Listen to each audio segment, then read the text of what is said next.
MBZ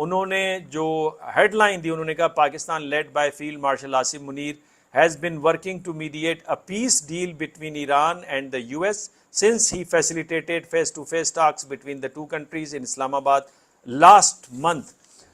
last month کے اوپر بھی میں آپ سے بات کروں گا. الجزیرہ نے کہا Iran and Pakistan have submitted a revised proposed deal the US propose to the US to end the war and reopen the Strait of Hormuz, a new news report says.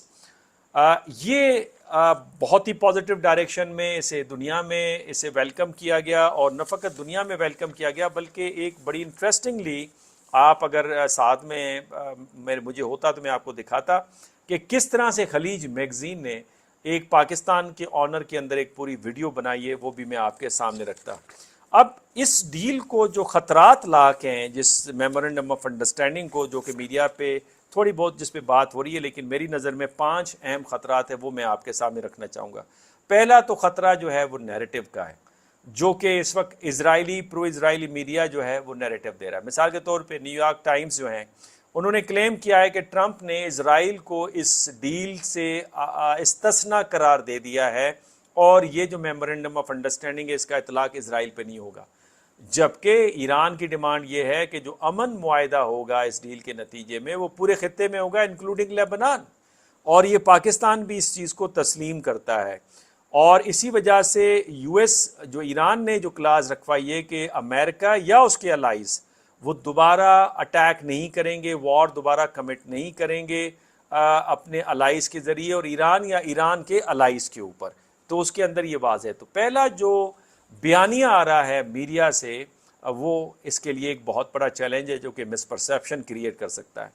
دوسرا یہ کہ وائٹ ہاؤس کے اندر جو اسرائیلی lobby ہے اس نے اپنے کام دکھانے شروع کر دیے ہیں. فائرنگ ہوئی ہے وائٹ ہاؤس کے اندر، 30 بلٹس شاٹ ہوئی ہیں.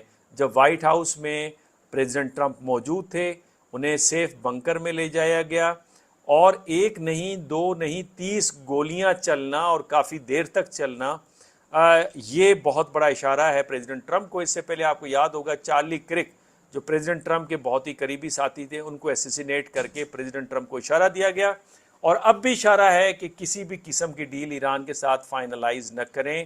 اینڈ یو کین انڈرسٹینڈ کہ امریکہ کے اندر جو گن کلچر ہے وہ بہت زیادہ ہے، اور اس گن کلچر کے اندر ان کو ایکسپلائٹ کرنا کوئی اتنی بڑی مشکل بات نہیں ہے.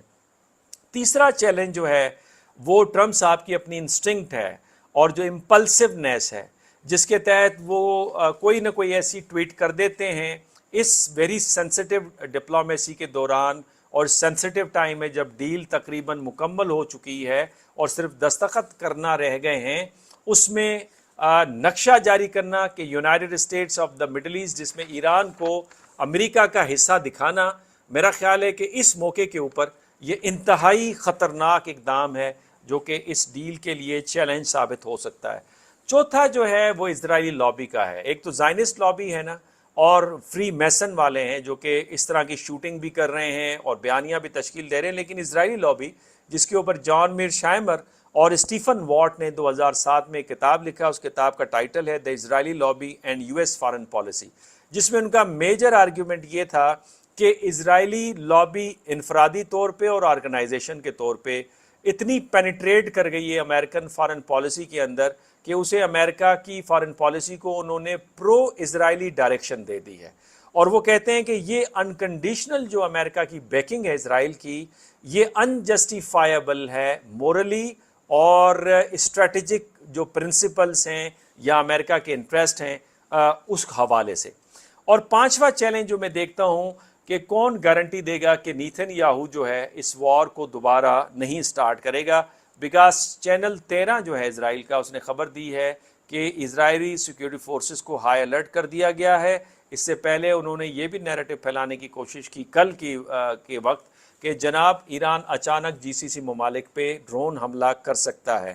اور اسی وجہ سے جو آج کی خبر ہے کہ اسرائیلی ڈرون ہے جس کا نام ہے آربیٹر، یہ آربیٹر ٹرائب ڈرون کو آج ایران نے شٹ ڈاؤن کیا اپنی ایئر اسپیس میں، اور الزام لگایا جا رہا ہے یو اے ای. اب اس سارے کنسلٹیشن کے اندر جو پریزیڈنٹ ٹرمپ نے کی ہے اس میں یو اے ای اور بحرین اور اسرائیل کو باہر رکھا ہے، اور کہا جاتا ہے کہ آج بھی تلخ کلامی ہوئی ہے پریزیڈنٹ ٹرمپ کی اور نیتن یاہو کی. ایک تو کل ہوئی تھی, آج بھی تلخ کلامی اس حوالے سے ہوئی ہے. اب اگر آپ اس پورے مدعے کو دیکھیں تو آپ اس نتیجے پہ پہنچیں گے کہ یہ جو جنگ ہے یہ امریکہ کے حق میں بھی نہیں, ایران کے حق میں بھی نہیں, خطے کے حق میں بھی نہیں, اور گلوبل اکانومی کے حق میں بھی نہیں. اور اس کے جو میجر آرگومنٹ ہے وہ یہ کہ اگر آپ امریکہ کی سیکیورٹی کو دیکھیں تو اس وقت امریکہ اس قابل نہیں ہے کہ اپنے اتحادیوں کو سپورٹ کر سکے. بالفرض جاپان کے حوالے سے امریکہ نے اندیا دے دیا ہے کہ وہ جو ٹاماہاک 400 جو میزائل ہیں وہ ان کو نہیں دے سکے گا ٹائملی, کم از کم 2 سے 3 سالوں تک. اور وجہ یہ ہے کہ جو امریکہ کا اپنا اسٹاک پائل ہے وہ ڈپلیٹ ہو چکا ہے اس وار میں. تو یو کین امیجن کہ امریکن سیکیورٹی انٹرسٹ کو یہ کس طرح ہرٹ کر رہا ہے. دوسرا, کیا امریکن کوئی آزادی سے اب اس خطے میں گھوم سکتا ہے؟ اور تیسرا, جو امریکہ کی جو یہاں پہ ملٹری سٹرکچر تھا, انفراسٹرکچر تھا, اسے 228 کامیاب حملے کر کے ایران نے ڈسمینٹل کر دیا ہے. اور یہی وجہ ہے کہ اس وقت سعودی عرب, قطر اور باقی ممالک جس میں بحرین اور یو اے ای کو سائڈ پہ رکھیں, وہ چاہتے ہیں کہ امریکہ کی جو فورسز ہیں ان کا انخلا ہو جائے, اور الٹرنیٹیو جو کوآڈ انہوں نے بنائی ہے جس میں پاکستان کے ساتھ اسٹریٹجک ڈیل ہے, جس میں ترکیے بھی اور قطر بھی شامل ہو رہے ہیں, اور بعد میں ایران اور آذربائیجان کا نام بھی آ رہا ہے, وہ اس کی جگہ لے گا. تو امریکن سیکیورٹی انٹرسٹ کو اس نے سرو نہیں کیا. دوسری طرف انفیکٹ ایران کے اندر بھی نقصانات ہوئے ہیں. تو ایران کی جو ملٹری لیڈرشپ ہے, ایران کا جو ملٹری انفراسٹرکچر ہے, اسے بھی خاصا نقصان پہنچا ہے. تو یہ ایران کے جو سیکیورٹی انٹرسٹ ہے اس کو بھی اس نے سرو نہیں کیا. دوسرا یہ کہ اکنامکلی دیکھیں تو امریکہ میں 4% اس وقت انفلیشن بڑھی ہے. ہمیں معلوم ہے $40 ٹریلین کا امریکہ مقروض ہے, $6 بلین یومیہ اس قرض میں اضافہ ہو رہا ہے. اور پھر ہم دیکھتے ہیں کہ پچھلے سال جو ٹریڈ ڈیفیسٹ تھا امریکہ کا وہ $900 سے $1 ٹریلین تک تھا, اور اس سال مارچ میں $61 بلین امریکہ نے ٹریڈ ڈیفیسٹ اٹھایا ہے. اور مزید جو ٹریڈ ڈیفیسٹ کی شرح ہے اس میں 4% کا اضافہ دیکھا گیا ہے. تو میں سمجھتا ہوں کہ اور پھر الائز کی اگر اکانومی اچھا پرفارم نہ کرے, جس کے واسطے اور ناطے امریکہ کے ساتھ ہیں, جو امریکہ میں انویسٹمنٹ کرنا چاہتے ہیں یا جو اون کرتے ہیں امریکن کمپنیز کو, امریکن ڈیٹا سینٹرز کو, امریکن بینکس اینڈ یونیورسٹیز کو, وہ نقصان دیں. مثال کے طور پہ سعودی عرب کی جو ایک وقت اکنامک کنڈیشن ہے وہ یہ ہے کہ جو محمد بن سلمان کا ویژن 2030 تھا اس کی کنسلٹنسی ساری کینسل کر دی گئی ہیں, اور ان کی جو پیمنٹس ہیں وہ جون جولائی تک انہیں روک دیا گیا ہے. تو یو کین امیجن, اور پھر یمنیز جو ہیں وہ فوج میں سے انہیں فارغ کیا جا رہا ہے. تو یو کین امیجن کہ اکنامک کنڈیشن امریکن الائز کی کیا ہے. خود جی سی سی ممالک کا تقریباً $300 سے زائد بلین کا اس وقت نقصان بتایا جا رہا ہے.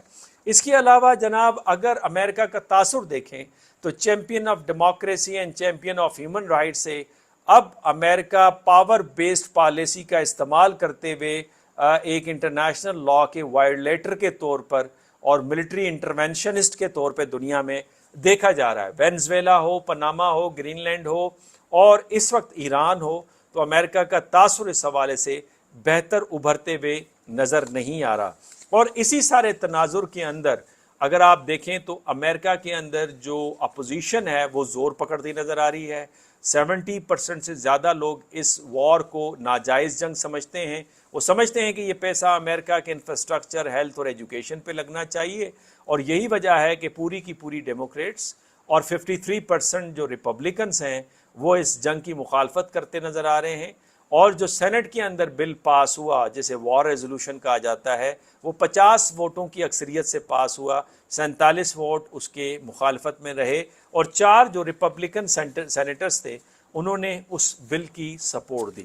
تو اس سارے تناظر میں جو میجر چیلنج ہے وہ اسرائیل ہے, بیکاز اسرائیل کی گارنٹی وارنٹی کون دے گا, جبکہ نیتن یاہو امپلسو بھی ہے اور اس وقت فرسٹریٹڈ بھی ہے, بیکاز اس وقت نیتن یاہو کا جو پلان تھا ایران کو کمزور کرنے کا اور اس جنگ کو مسلسل چلانے کا تاکہ کرپشن کے کیسز سے بھی بچ سکے, پاور میں بھی رہ سکے, اور جو اس کی پاپولیرٹی لو ہے, نفتالی بینٹ جو اپوزیشن لیڈر ہے وہ 40% سے زیادہ پاپولیرٹی اس کی انکریز ہو گئی ہے, اور وقت سے پہلے الیکشنز کروانے کی ڈیمانڈ چل رہی ہے. اس سارے مدعے میں وہ چاہتا ہے کہ وار کنٹینیو رہے, تو وہ وار کرے گا, چاہے وہ لیبنان میں کرے, غزہ پہ کرے, ایران پہ اچانک حملہ کرے, یا عرب ممالک میں سے کسی کو استعمال کرے، یو اے ای وغیرہ کو، تو یہ ایک چیلنج اپنی جگہ پہ ہے۔ لیکن پاکستان کو صد سلام، پاکستان کے اوپر فخر ہے کہ جس انداز سے پاکستان نے اس وار کو مینیج کیا ہے۔ انفیکٹ یہ پاکستان کے اپنے مفاد میں بھی ہے کہ پاکستان تیسرا بارڈر اپنا ڈیسٹیبلائز نہیں دیکھنا چاہتا۔ آلریڈی انڈین بارڈر اور افغانستان کے حوالے سے بے چینی موجود ہے، اور پھر پاکستان کا جو اکنامک انٹرسٹ اور تاریخی تعلقات ہیں ثقافتی ایران کے ساتھ بھی اور جی سی سی ممالک کے ساتھ بھی، جہاں پہ 5.5 ملین پاکستانیز کام کر رہے ہیں، اور جو آپ کی تقریباً 42 سے 44 بلین ڈالرز کے ریمیٹنسز آ رہے ہیں، اس میں آدھے یعنی نصف یہ ریمیٹنسز جی سی سی ممالک سے آتے ہیں۔ اگر ان کی اکانومی ڈی ریل ہو جائے گی تو انفیکٹ یہ ریمیٹنسز کے اندر بہت زیادہ کمی واقع ہو جائے گی، اور پھر اسٹریٹجک پارٹنرشپ بھی ہے۔ لیکن خوشائن بات یہ ہے کہ ایک نیا اسٹرکچر مرتب ہو رہا ہے۔ خوشائن بات یہ ہے کہ پریزیڈنٹ ٹرمپ کی فریکوینسی میچ ہے فیلڈ مارشل سید عاصم منیر سے، اور خوشائن بات یہ ہے کہ اس وقت پرائم منسٹر شہباز شریف دورہ چائنا پہ ہیں، اور اس ساری ڈیل کے پیچھے چائنا کا انویزیبل لیکن ویری اسٹرانگ، ویری انفلوئنشل کردار ہے، اور چائنا اس جو میمورنڈم آف انڈرسٹینڈنگ ہے اس کو انٹیکٹ رکھنے کے لیے پورا اپنا وزن ڈالے گا، جی سی سی ممالک بھی ڈالیں گے۔ دیکھنا یہ ہے کہ کس طرح سے اسرائیل اس سے ڈیویٹ کرتا ہے۔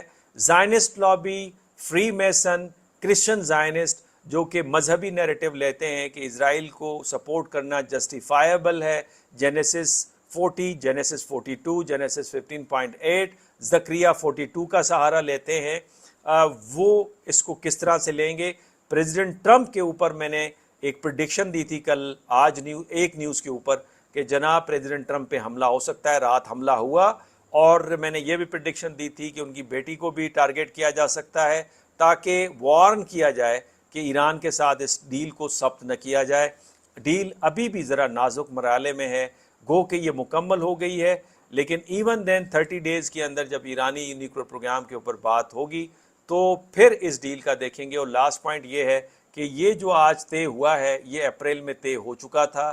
جے ڈی وینس صاحب نے یورینیم کا ایشو اٹھا دیا، اور جو کہ سیکنڈ فیز میں جس کا استعمال ہونا تھا، یہ ڈیل جب فیلڈ مارشل سید عاصم منیر صاحب گئے تھے ایران تو اس وقت بھی ہو چکی تھی، لیکن امریکہ نے بلاکیڈ کو نہیں کھولا تھا، جس کی وجہ سے یہ تاخیر کا شکار ہوا۔ یہ ڈیل اس مئی کے شروعات میں بھی ہو چکی تھی، لیکن پھر ایرانیوں نے اسے ڈیلے کیا۔ وہ چاہتے تھے کہ پریزیڈنٹ ٹرمپ کا جو ٹرپ ہے چائنا وہ خالی ہاتھوں سے ہو، وہ بھرے ہوئے ہاتھوں سے نہ ہو۔ اس دفعہ again field marshal Syed Asim Munir کا جانا اور اس ڈیل کا ہونا، credit goes to the field marshal Syed Asim Munir overall Pakistan foreign policy, Pakistan foreign office, Pakistan political regime. اس پہ آپ اپنے کمنٹ سے نوازے گا۔ ڈاکٹر منور حسین کو اجازت دیجیے، اللہ نگہبان۔